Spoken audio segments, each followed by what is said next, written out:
Hello दोस्तों, नमस्कार। स्वागत है आप सभी का क्रीसेंट एजुकेशन क्लासेस में। कैसे हैं आप सभी लोग? उम्मीद करते हैं सभी लोग स्वस्थ हैं और अच्छी प्रिपरेशन दोस्तों आपकी चल रही होगी। उत्तराखंड एलटी 2024 की एग्ज़ाम में काफ़ी कम समय रह गया है। ऐसे में दोस्तों आपको ज़्यादा टेंशन लेने की आवश्यकता नहीं है। पूरे कॉन्फिडेंस से तैयारी करिए। आपने बहुत अच्छी तैयारी करी है। बस चीज़ों को दोस्तों रिवाइज़ करना है, ज़्यादा प्रेशर नहीं लेना। थोड़ा बहुत टेंशन होना स्वाभाविक है और वो होनी भी चाहिए एग्ज़ाम के लिए। और पूरे कॉन्फिडेंस से दोस्तों आपको एग्ज़ाम को देना है और रिज़ल्ट के बारे में दोस्तों ज़्यादा नहीं सोचना है। हमारी सीरीज़ इसमें आपकी ज़रूर मदद कर रही होगी। उत्तराखंड एलटी एग्ज़ाम क्रैकर में दोस्तों हम आज आपके लिए एक और महत्वपूर्ण टॉपिक लेकर आए हैं, जिसका नाम है कोठारी आयोग। जितने भी दोस्तों हम आपको टॉपिक से करवा रहे हैं, इनके सबसे ज़्यादा आने की एग्ज़ाम में संभावना रहेगी, इसीलिए दोस्तों आपको इन टॉपिक्स को करवाया जा रहा है। इनसे डायरेक्टली और इनडायरेक्टली क्वेश्चन दोस्तों आ सकते हैं। इसके अलावा आप हमारे मॉडल पेपर को भी सॉल्व करते रहें, वहाँ पर से भी दोस्तों आपको सेल्फ असेसमेंट का मौका मिल जाएगा। इसके अलावा अगर आपको मॉक टेस्ट लेने हैं, हमारी क्लासेस के नोट्स चाहिए, तो फिर आप हमारे टेलीग्राम चैनल को ज्वाइन कर लो। तुरंत लिंक अबाउट सेक्शन में दोस्तों दिया गया है। तो चलिए दोस्तों आज की क्लास को शुरू करेंगे। आज हम जानेंगे कोठारी आयोग के बारे में। दोस्तों आज हम पढ़ेंगे कोठारी आयोग, जिसको कि राष्ट्रीय शिक्षा आयोग के नाम से भी दोस्तों जाना जाता है। 1964 टू 66 1964 में दोस्तों इस आयोग का गठन हुआ था। 1966 में दोस्तों इसके द्वारा अपनी रिपोर्ट्स दी गई। तो देखिए, भारत सरकार ने शिक्षा के पुनर्गठन पर समग्र रूप से सोचने समझने और देश भर के लिए समान शिक्षा नीति का निर्माण करने के उद्देश्य से 14 जुलाई 1964 को डॉक्टर एस कोठारी की अध्यक्षता में 17 सदस्यीय राष्ट्रीय शिक्षा आयोग का गठन किया। तो देखिए, भारत सरकार का क्या उद्देश्य था? पहले तो शिक्षा का पुनर्गठन पर समग्र रूप से सोचना समझना है और देश भर में एक समान शिक्षा नीति का निर्माण करना है। इसी के पर्पज से दोस्तों इस आयोग का गठन किया गया, जिसको कि राष्ट्रीय शिक्षा आयोग के नाम से जाना जाता है। गठन किया गया 14 जुलाई 1964 को डॉक्टर डी.एस. कोठारी की अध्यक्षता में। Doctor DS. कोठारी, जो कि उस समय पर तत्कालीन अध्यक्ष थे यूजीसी के, विश्वविद्यालय अनुदान आयोग के। और इसमें कुल सदस्यों की संख्या दोस्तों कितनी थी? 17 इसमें कुल मिला के सदस्य थे इस कमीशन में। अब बात करेंगे दोस्तों इनका उद्देश्य और कार्यक्षेत्र। इनका उद्देश्य दोस्तों काफ़ी विस्तृत था। यह आयोग सरकार को शिक्षा संबंधी नीतियों, शिक्षा के राष्ट्रीय प्रतिमानों, शिक्षा के हर क्षेत्र में विकास की संभावनाओं पर विचार करने और अपनी सलाह सरकार को देने के लिए गठित किया गया। तो आप देख सकते हैं कि इनको शिक्षा संबंधित नीतियां बतानी थी, शिक्षा के राष्ट्रीय प्रतिमानों के बारे में बताना था, शिक्षा के हर क्षेत्र में विकास की संभावनाओं पर विचार करना था और अपनी सलाह सरकार को देनी थी। इसके लिए इसको गठित किया गया। अब उद्देश्य जितने बड़े हैं तो कार्यक्षेत्र भी बड़ा हो जाएगा। तो देखिए, तत्कालीन भारतीय शिक्षा प्रणाली के कार्यक्षेत्र का इनको अध्ययन करना था। पूरे देश के लिए शिक्षा के आयोजन और प्रशासन संबंधी नीति तत्वों को निश्चित करना था।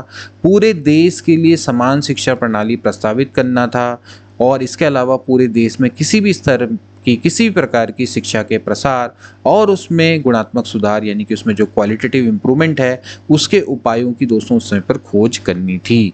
तो ये इसके दोस्तों उस समय पर कार्य क्षेत्र थे और ये कार्य क्षेत्र दोस्तों काफ़ी विस्तृत था। तो इसके लिए दोस्तों इन्होंने काफ़ी विस्तृत तौर पर पूरे देश में दोस्तों एक तरह का सर्वे किया।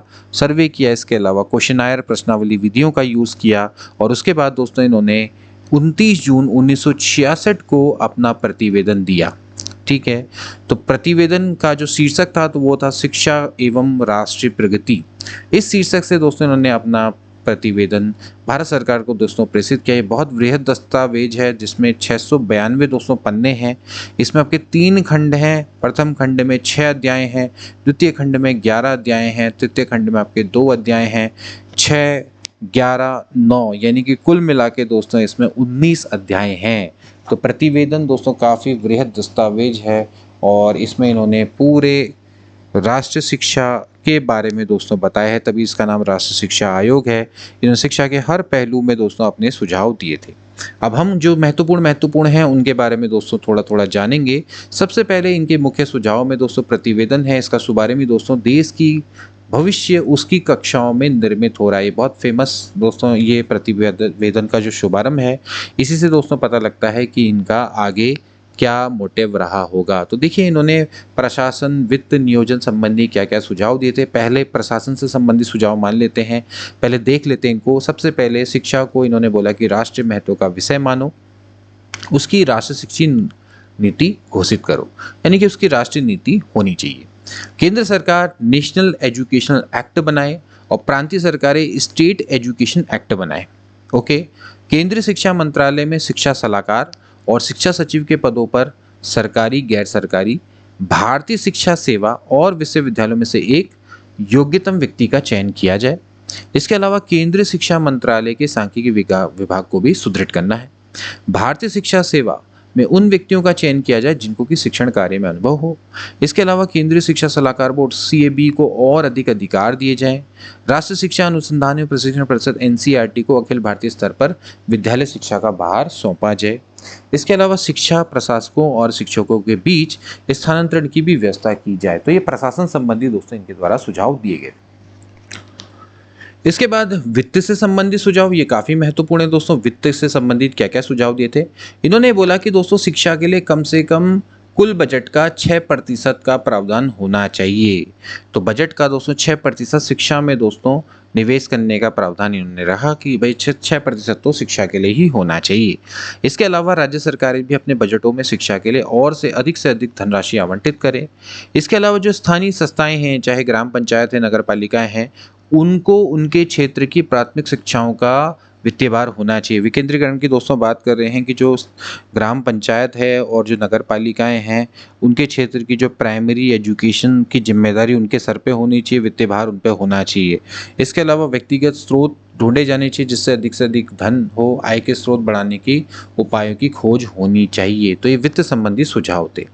अब प्लानिंग से संबंधित क्या क्या सुझाव थे? देखिए, शिक्षा की प्लानिंग कैसे करेंगे। शैक्षिक नियोजन में केंद्रीय और प्रांतीय सरकारें अलग अलग आपकी प्लानिंग करें। विद्यालय शिक्षा का जो नियोजन है वो स्थानीय सरकार और राज्य सरकारें मिलकर करें विद्यालय शिक्षा के बारे में। उच्च शिक्षा की प्लानिंग के लिए उन्होंने बोला कि भाई जो प्रांतीय और केंद्रीय सरकारें वो साथ में मिलकर करें। ठीक है। इसके अलावा शैक्षिक नियोजन वर्तमान और भविष्य की मांगों के आधार पर होना चाहिए, जैसे कि 6 से 14 आयु तक के सभी बच्चों के लिए अनिवार्य निःशुल्क शिक्षा की व्यवस्था, माध्यमिक शिक्षा में 70% बच्चों के लिए। इसके अलावा पूर्ण शिक्षा होनी चाहिए।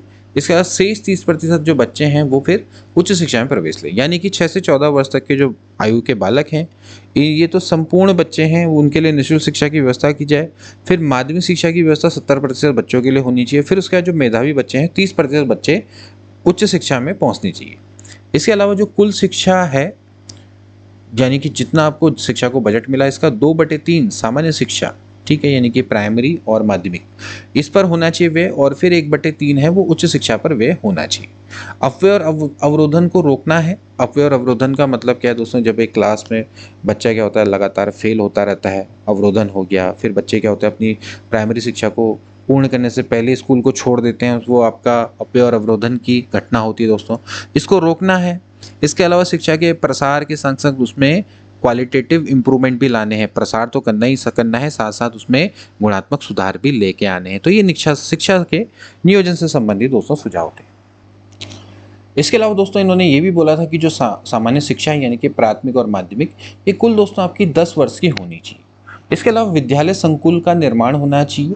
इनका शीघ्र से शीघ्र, विद्यालय संकुल का मतलब है जहाँ पर आपका एक माध्यमिक स्कूल होगा, उसके अगल बगल के प्राइमरी स्कूल, तो इसको मिला के क्या बन जाएगा? विद्यालय संकुल बन जाएगा। ठीक है।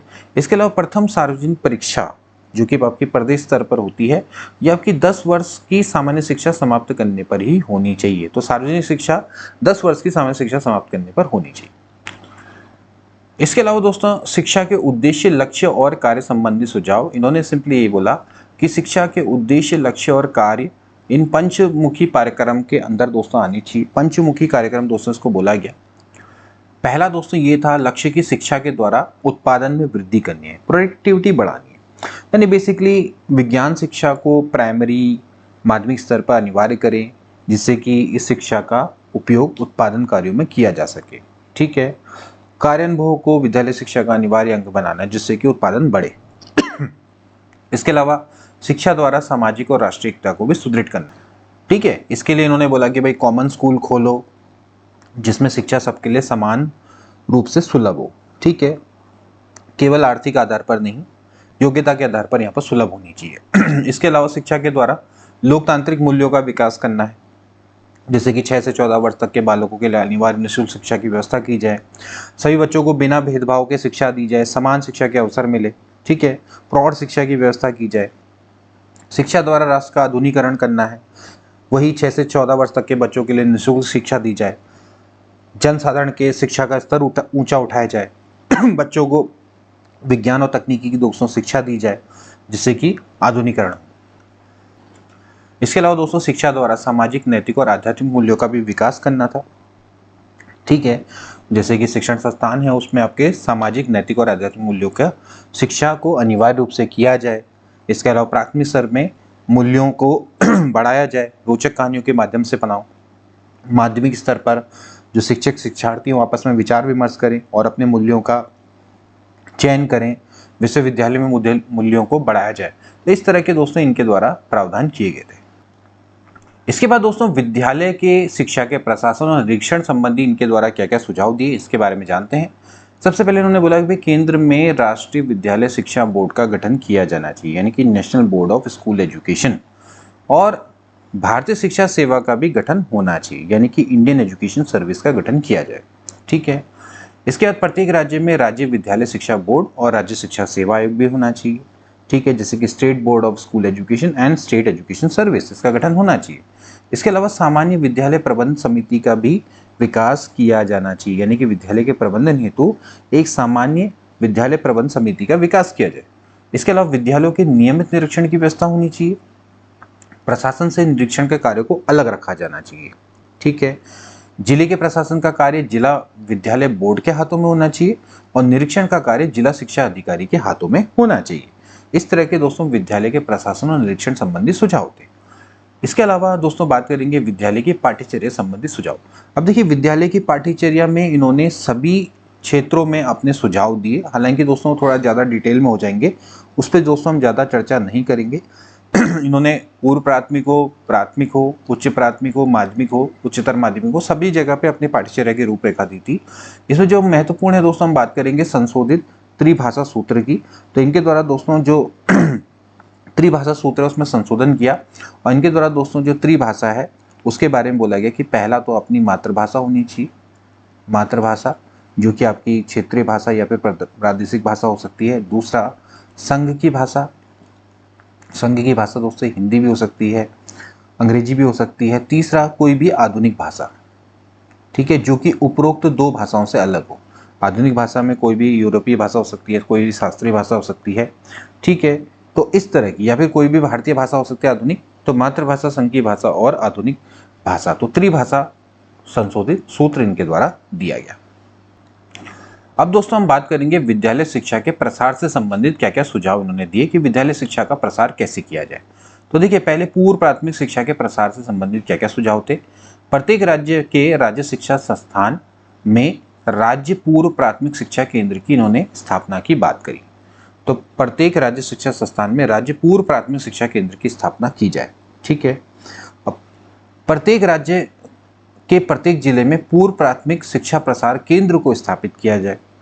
ठीक है, अधिक से अधिक प्राथमिक स्कूलों में पूर्व प्राथमिक शिक्षा की व्यवस्था की जाए, यानी कि प्राथमिक शिक्षा से पूर्व की जो व्यवस्था होती है पूर्व प्राथमिक शिक्षा की व्यवस्था की इन्होंने बात करी है। ठीक है, इसके अलावा पूर्व प्राथमिक स्तर की व्यक्तिगत संस्थाओं को अनुदान दिया जाए और साथ ही साथ उन्हें प्राथमिक शिक्षा व्यवस्था करने के लिए भी प्रोत्साहित किया जाए। तो प्राइमरी, प्री प्राइमरी की भी करें और बाद में प्राइमरी शिक्षा की व्यवस्था करने के लिए भी उनको प्रोत्साहित करो। पूर्व प्राथमिक शिक्षा की व्यवस्था के लिए अल्प व्यय विधियों का खोज किया जाए जिसमें कम से कम खर्चा आए।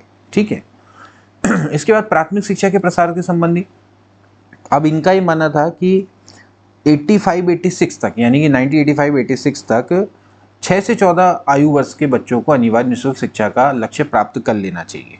ठीक है, ये इनका मानना था। इसके बाद अपव्यय और अवरोधन को रोकने के उपाय ढूंढे जाने चाहिए। ऐसे बच्चे जो किसी कारण प्राथमिक शिक्षा के बाद पढ़ने की स्थिति में नहीं हो, उन्हें प्राथमिक स्तर पर ही किसी हस्तकार्य में निपुण कर दिया जाए। ठीक है, और 1 किलोमीटर की दूरी के अंदर प्राथमिक और 3 किलोमीटर की दूरी के अंदर उच्च प्राथमिक स्कूल खोले जाए। ठीक है, 11 से 14 वर्ष के उन सभी बच्चों के लिए जिन्होंने किसी कारण प्राथमिक शिक्षा प्राप्त नहीं की है, 1 वर्षीय साक्षरता कक्षाएं उनके लिए चलाई जानी चाहिए। ओके, पिछड़ी, अनुसूचित और अनुसूचित जनजातियों के अनुसूचित जाति, अनुसूचित जनजाति के बच्चों को प्राथमिक विद्यालय उनके लिए खोले जाएं। इसके अलावा इन्होंने मंदबुद्धि, विकलांग बच्चों के लिए भी अलग से स्कूल खोले जाने का प्रावधान की बात करी है। अब बात करेंगे दोस्तों माध्यमिक शिक्षा के प्रसार से संबंधित सुझाव। सबसे पहले भाई अपव्यय और अवरोधन। इसको रोकने के उपाय बनाए जाएं। ओके, आवश्यकता अनुसार माध्यमिक विद्यालयों की स्थापना की जाए। ठीक है, इसके अलावा अंशकालिक माध्यमिक शिक्षा की व्यवस्था भी की जाए, विशेषकर व्यावसायिक वर्ग के लिए।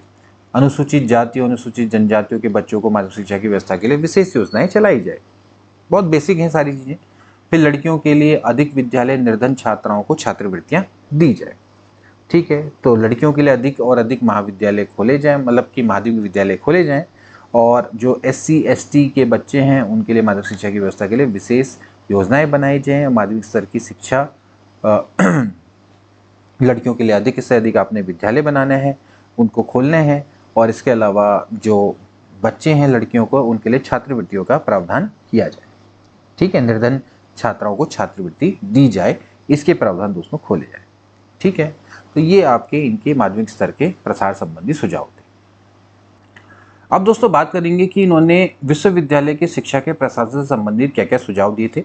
सबसे पहले इन्होंने बोला कि दोस्तों जो UGC है इसका पुनर्गठन करो। इसके कुल सदस्यों में से 1/3 सदस्य दोस्तों क्या होने चाहिए, विश्वविद्यालय के ही प्रतिनिधि होने चाहिए। ओके, और UGC है इसको बहुत अधिक सशक्त बनाना है, और इसको उच्च शिक्षा संस्थाओं को अनुदान तो देना ही देना है, साथ साथ उनका निरीक्षण भी करना है, तो निरीक्षण करने का अधिकार भी दिया जाना चाहिए। ओके, इसके अलावा कृषि, इंजीनियरिंग और चिकित्सा की उच्च शिक्षा की देखरेख के लिए अलग अलग संस्थाएं होनी चाहिए। ओके, इसके अलावा प्रशासन तंत्र का पुनर्गठन किया जाए, और इसके जो कोटे हैं उसमें सदस्यों की संख्या जो है वो 100 से कम रखी जाए। सदस्यों में से जो 50% सदस्य वो विश्वविद्यालय के ही प्रतिनिधि होने चाहिए, और 50% बाहर के सदस्यों को रखना चाहिए, और इन कोड को नियम बनाने का अधिकार भी दिया जाए। इसके अलावा जो कार्यकारिणी परिषद होती है, ठीक है, उसमें 15 से 20 सदस्य दोस्तों आपके होने चाहिए, और कुलपतियों के चुनाव में स्वतंत्रता होनी चाहिए। ठीक है, तो जो कार्यकारिणी परिषद है इसमें आपके जो सदस्य है इनके 15 से 20 दोस्तों इसमें सदस्य होने चाहिए। विश्वविद्यालय की जो कार्यकारिणी परिषद है इसमें कुल 15 से 20 सदस्य होने चाहिए, और कुलपति उसका अध्यक्ष होगा, और जो कुलपति का जो चुनाव है उसमें स्वतंत्रता होनी चाहिए विश्वविद्यालयों को। अब दोस्तों बात करेंगे विश्वविद्यालय शिक्षा के संगठन से संबंधित इनके क्या सुझाव थे। इन्होंने बोला कि 4 प्रकार के उच्च शिक्षा संस्थाओं का विकास होना चाहिए। अब उच्च शिक्षा संस्थाएं दोस्तों कौन सी थी, एक थे सामान्य विश्वविद्यालय, एक हो गए वरिष्ठ विश्वविद्यालय, एक हो गए सामान्य महाविद्यालय, और एक हो गए स्वायत्त महाविद्यालय। तो 4 प्रकार के सामान्य विश्वविद्यालय, वरिष्ठ विश्वविद्यालय, सामान्य महाविद्यालय और स्वायत्त महाविद्यालय। तो एक तरह के 4 तरह के उच्च शिक्षा संस्थानों के विकास पर इन्होंने बल दिया। अब देखिए नए विश्वविद्यालयों की स्थापना कैसे होगी। सबसे पहले बात, नए विश्वविद्यालय UGC की स्वीकृति के बाद ही स्थापित होंगे, और वरिष्ठ विद्यालयों की स्थापना संबंधी सुझाव भी इनके द्वारा ही दिए जाएंगे। ठीक है, तो देखिए इसके अलावा नए महाविद्यालय की स्थापना संबंधी क्या क्या सुझाव थे। नए महाविद्यालय का इन्होंने दोस्तों ये माना कि इनको मान्यता देने के स्थान पे जो पुराने महाविद्यालय हैं उन्हीं का विस्तार किया जाए। एक महाविद्यालय में 500 से 1000 तक छात्र छात्राएं होनी चाहिए। इसके अलावा दोस्तों इन्होंने स्वायत्त महाविद्यालयों की स्थापना संबंधी भी सुझाव दिए थे। तो इन्होंने बोला कि कुछ उत्तम श्रेणी के जो महाविद्यालय हैं उनको अब ऑटोनोमस कॉलेज के रूप में विकसित किया जा सकता है। ठीक है, जिनको कि अपना पाठ्यक्रम बनाने और अपने छात्रों को परीक्षा लेने का अधिकार होगा। इसके अलावा इन्होंने और भी दोस्तों सुझाव दिए थे, जैसे कि अंशकालिक शिक्षा और पत्राचार पाठ्यक्रम संबंधी सुझाव दिए थे। इसके अलावा उच्च शिक्षा में प्रवेश संबंधी भी सुझाव इनके द्वारा दिए गए थे। तो इन्होंने विश्वविद्यालय के संगठन संबंधी काफ़ी सुझाव दिए थे। अब दोस्तों हम बात करेंगे भाई राष्ट्रीय शिक्षा आयोग के कुल गुण क्या क्या थे दोस्तों, इसके बारे में थोड़ा सा डिस्कस कर लेते हैं। देखिए सबसे पहले नीति निर्धारक तत्वों का दोस्तों निर्माण किया। बजट में 2% के स्थान पर इन्होंने 6% व्यय करने का जो सुझाव दिया था वो अपने आप में सबसे महत्वपूर्ण था। ठीक है, इसके अलावा जब हम बात करेंगे शिक्षा आयोजकों का मार्गदर्शन, तो फिर इन्होंने 20 वर्षों के अंदर 6 से लेकर 14 वर्ष तक के बच्चों के लिए अनिवार्य और निःशुल्क शिक्षा की व्यवस्था की दोस्तों इन्होंने बात करी थी। इसके अलावा शिक्षा के समयकुल इनके व्यापक उद्देश्य थे। इसके अलावा प्राथमिक शिक्षा पर समग्र रूप से इनके द्वारा विचार किया गया था। इसके अलावा माध्यमिक शिक्षा के संदर्भ में समयकुल इनके द्वारा सुझाव दिए गए थे, जैसे कि इन्होंने बोला था कि माध्यमिक शिक्षा में 70% बच्चों के लिए पूर्व शिक्षा होनी चाहिए। इसके अलावा उच्च शिक्षा के विस्तार पर रोक और इसके अलावा उस पे विनय उसके उन्नयन पर दोस्तों इन्होंने ज़्यादा बल दिया था। इन्होंने कहा था कि उच्च शिक्षा को उन्नयन करना इसका महत्वपूर्ण है। इसके अलावा कृषि शिक्षा की उचित नीति और व्यवस्था इनके द्वारा की गई थी। मांग के अनुसार ही इन्होंने व्यवसायिक और तकनीकी शिक्षा की बात करी थी। इसके अलावा विज्ञान शिक्षा और वैज्ञानिक शोधों पर बल दिया था। इसके अलावा शिक्षक स्तर और शिक्षक प्रशिक्षण संबंधी भी इनके द्वारा सही सुझाव, उपयुक्त सुझाव दोस्तों दिए गए थे। प्रौढ़ शिक्षा का भी व्यापक स्वरूप इनके द्वारा योजना दी गई थी। इसके अलावा शैक्षिक अवसरों की समानता पर भी इनके द्वारा बल दिया गया था। अब देखिए दोस्तों, जो राष्ट्रीय शिक्षा आयोग है उसका क्या प्रभाव पड़ा। तो राष्ट्रीय शिक्षा आयोग की सिफारिशों के आधार पर सबसे पहले राष्ट्रीय शिक्षा नीति का दोस्तों निर्माण किया गया, जो कि 24 जुलाई 1968 को दोस्तों घोषित हुई। तो देखिए बहुत महत्वपूर्ण इसका इम्पैक्ट था कि पहली राष्ट्रीय शिक्षा नीति का दोस्तों निर्माण किया गया, जो कि 24 जुलाई 1968 को घोषित। पूरे देश में दोस्तों 10+2+3 इस शिक्षा संरचना को लागू करने का प्रयत्न किया गया। इसके बाद एनसीईआरटी ने प्रथम 10 वर्षीय शिक्षा के आधारभूत पाठ्यचर्या तैयार की, जिसमें त्रिभाषा सूत्र के आधार पर 3 भाषाओं का अध्ययन किया गया। तो देखिए राष्ट्रीय शिक्षा आयोग कोठारी का दोस्तों ये प्रभाव था कि प्रथम 10 वर्षीय शिक्षा में आधारभूत पाठ्यचर्या इन्होंने तैयार की, जिसमें त्रिभाषा सूत्र का अध्ययन दोस्तों यहाँ पर किया गया। इसके अलावा विज्ञान एवं गणित का अध्ययन और माध्यमिक स्तर पर व्यवसायिक शिक्षा की शुरुआत को अनिवार्य किया गया। तो ये दोस्तों आपके राष्ट्रीय शिक्षा आयोग के प्रभाव थे। तो आई होप कि दोस्तों आपको ये लेक्चर अच्छा लगा होगा। हमने दोस्तों कोशिश करी है कि जो जो महत्वपूर्ण बिंदु हैं वो आपको यहाँ पर बताए जाएं। अब मिलेंगे दोस्तों ऐसी नेक्स्ट क्लास में, तब तक के लिए take care and good bye.